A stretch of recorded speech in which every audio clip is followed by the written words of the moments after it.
Bonjour à tous et à toutes, j'espère que vous allez bien.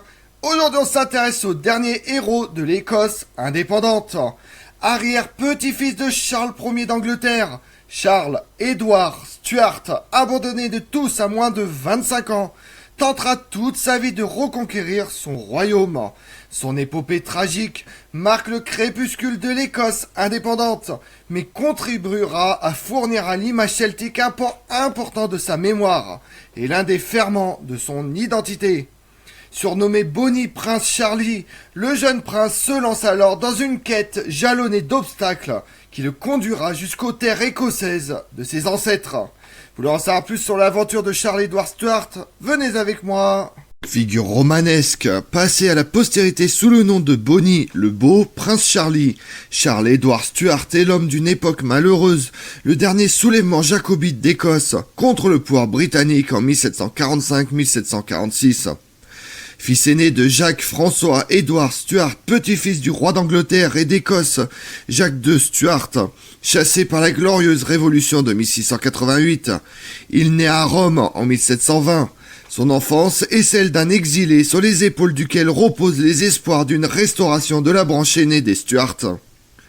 Après la vaine tentative de son grand-père dans les années 1690, puis de son père, le vieux prétendant à l'occasion des insurrections de 1715-1716 et de 1719, la cause jacobite est en berne, désignant ceux qui soutiennent les droits de la lignée de Jacques II au trône d'Angleterre et d'Écosse. Élevé dans la foi catholique, qui a fait valu à son grand-père de monter sur le trône, Charles Édouard Stuart se signale par un caractère volontaire qui fait merveille dans ses premières actions militaires en Italie au service de l'Espagne.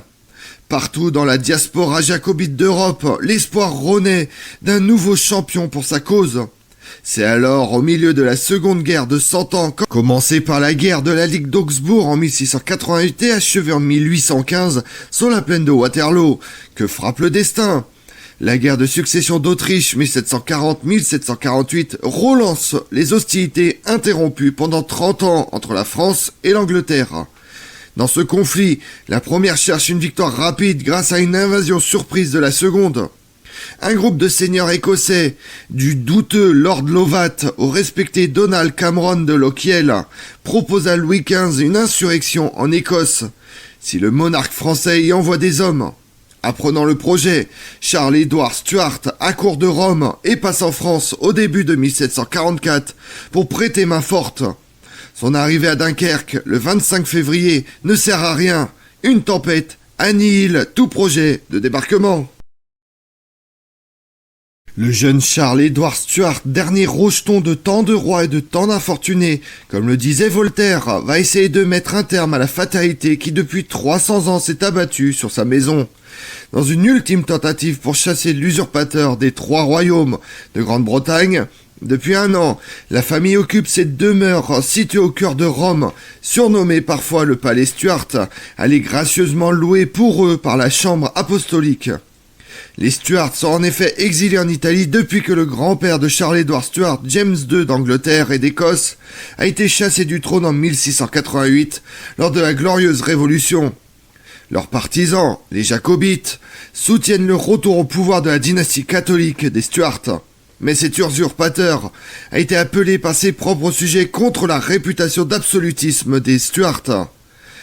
Presque exclusivement écossaise, l'entreprise de Charles Édouard Stuart marque le début du crépuscule d'un monde gaélique indépendant. Mais il offre paradoxalement à l'imaginaire celtique un pan important de sa mémoire et l'un des ferments de son identité. Charmé par cette terre septentrionale, faite de brumes et de rochers, aux côtés de son frère cadet Henri Bénédicte, né en 1725, le prince Charles Édouard Stuart grandit dans un cadre privilégié. Dès son plus jeune âge, il bénéficie d'une solide éducation. S'il maîtrise déjà parfaitement l'anglais, sans une pointe d'accent, il apprend également le français et le latin. Il est aussi initié à la chasse et à la musique et à la maîtrise des armes. Il faut remonter au XVIIe siècle pour comprendre les ressorts des événements qui ont fait trembler le pouvoir anglais dans les années 1740. En 1688, la glorieuse Révolution renverse le souverain Jacques II, dont le catholicisme et surtout les tendances absolutistes avaient fini par excéder des Anglais majoritairement passés à l'anglicanisme et partisans d'une monarchie mixte, accordant tout son rôle au Parlement. Contraint d'abandonner le trône à son gendre Guillaume d'Orange, le roi déchu se réfugie en France où il mourra après avoir échoué à reprendre pied en Irlande.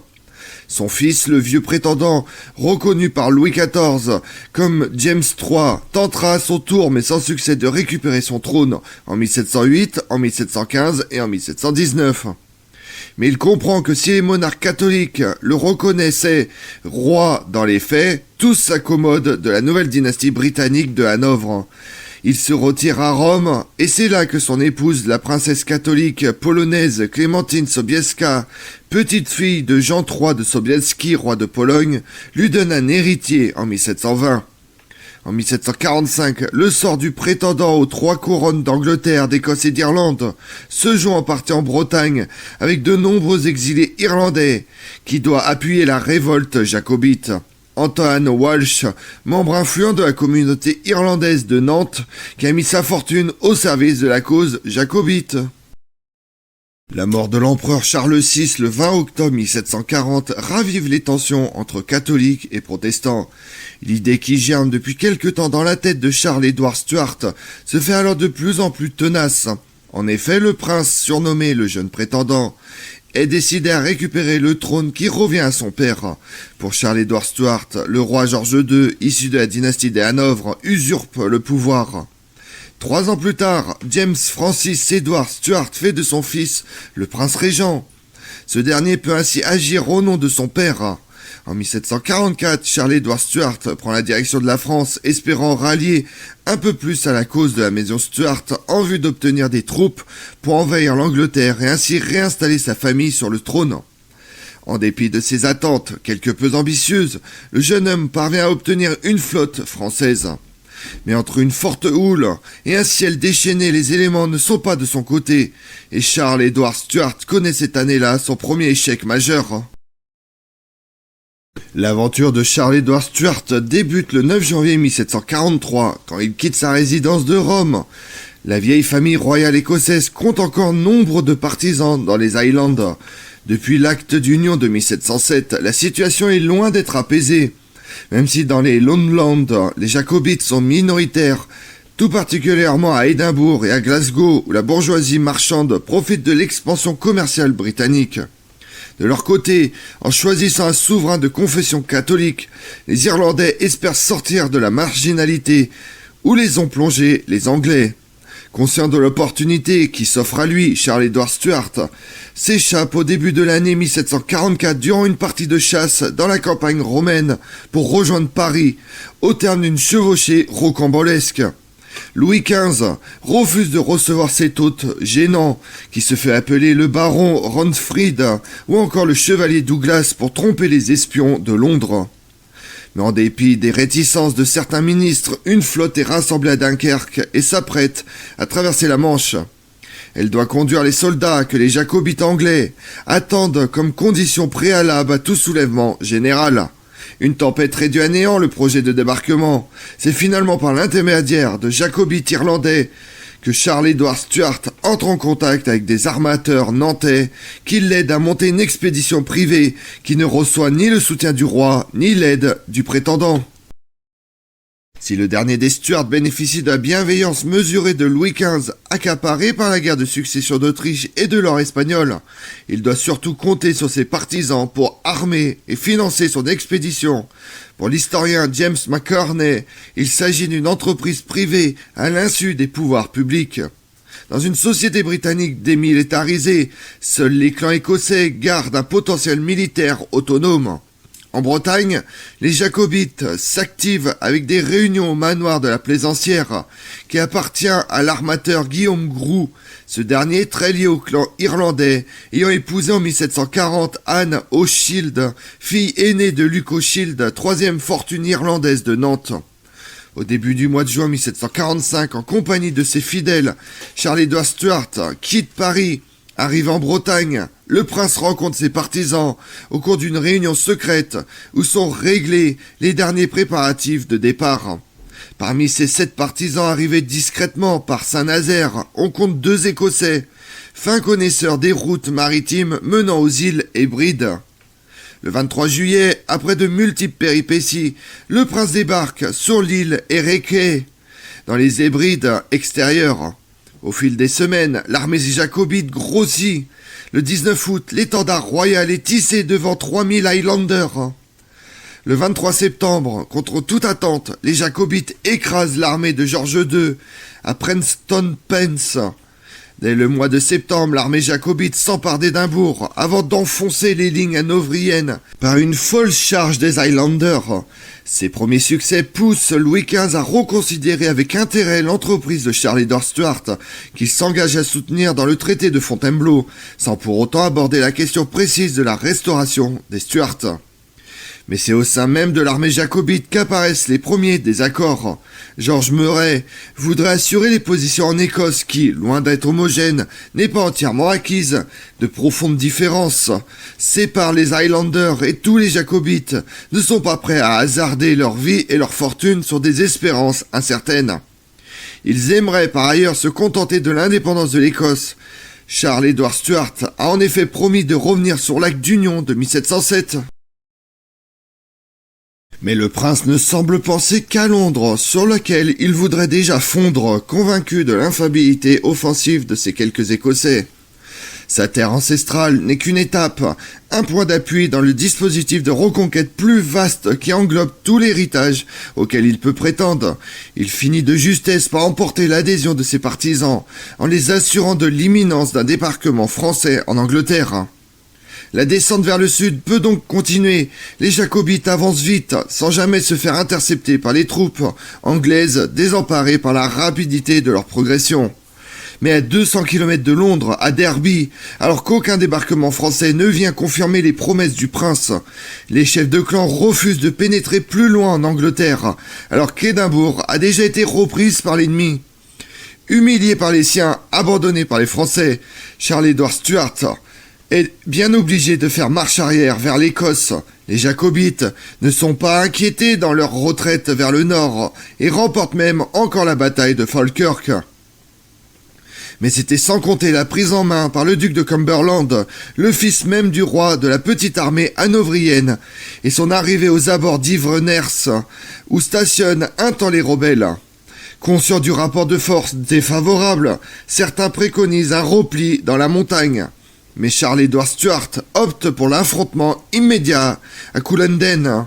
Des erreurs tactiques, le terrain marécageux, impropre à la charge offensive des Highlanders, qui deviennent les cibles de l'artillerie adverse, expliquent la terrible défaite du 16 avril 1746, qui sonne non seulement le glas de la cause jacobite, mais aussi l'aube d'une sombre époque de l'histoire écossaise. Rapidement, les troupes se dispersent pour rejoindre leurs terres par peur des terribles représailles qui vont s'abattre sur la région. Le boucher Cumberland achève impitoyablement les blessés de Culloden. Les exactions vont durer des mois et vont être suivies d'une série de lois visant à éradiquer le système même des clans écossais. Les chefs perdent leur pouvoir juridique sur les hommes et sur leurs terres.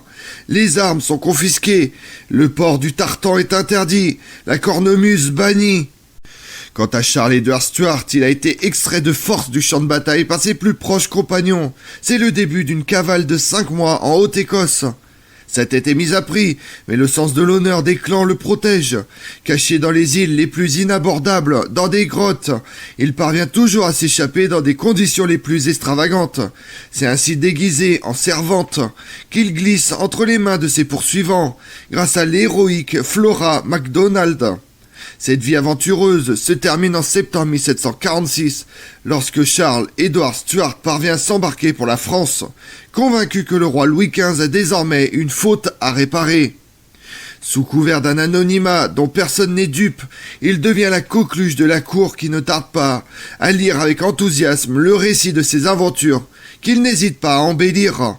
Mais le souverain français qui cherche dans le même temps à négocier avec l'Angleterre pour mettre un terme à la guerre de succession d'Autriche n'a rien à lui offrir et supporte de plus en plus mal les frasques et les liaisons du jeune Stuart.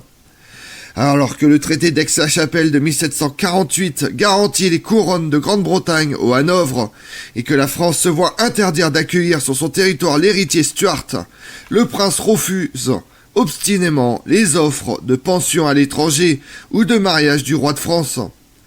Il est finalement chassé du royaume, ce qui provoque un véritable scandale dans l'opinion. Commence une vie d'errance, bien moins héroïque que son épopée écossaise. Le prince, dont le caractère rancunier est de plus en plus passionnel, se brouille avec son entourage. Lui qui ne vit qu'avec des subsides envoyés par les jacobites, participe encore à d'innombrables intrigues, tel le complot d'Elibank durant l'été 1752, sans qu'aucune n'aboutisse. On le voit en Prusse, pour chercher du soutien auprès de Frédéric II, mais il est trop tard. Le règne de George III et l'action de son ministre, Pitt, semblent faire l'unanimité en Angleterre. Grâce à son frère Henri, cardinal d'York, il parvient à revenir à Rome, trop tard cependant pour se réconcilier avec son père qui meurt en janvier 1766. C'est là qu'il épousera en 1772 Louise de Stolberg et finira sa vie. Une vie misérable, marquée par les dérives de l'alcool et les désastres conjugaux. À sa mort le 30 janvier 1788, ses droits dynastiques reviennent à son frère, qui en 1807 fera du roi George III son légataire universel, abandonnant ainsi le patrimoine Stuart aux Hanovres, pourtant si longtemps combattu. Comme on l'a vu, le séduisant et prétendant Charles-Édouard Stuart réalise ses rêves d'aventure en 1745. Une folle épopée, la dernière des Stuart, qui le conduira à la tête de ses Highlanders jusqu'aux portes de Londres. L'homme a joué un rôle central dans les rébellions jacobites du XVIIIe siècle. Ce dernier a en effet voué sa vie à tenter de restaurer la dynastie des Stuart. Sur le trône britannique, il fut l'homme qui fait trembler l'Angleterre par ses victoires et sa détermination. Je vous remercie d'avoir suivi cette vidéo en ma compagnie. Si vous voulez connaître mes autres vidéos, retrouvez-moi sur ma chaîne YouTube Tout sur l'Histoire avec Damien, mais également sur les réseaux sociaux Twitter et Instagram, Histoire Damien. Et pensez à liker, commenter et vous abonner. Je vous remercie à tous.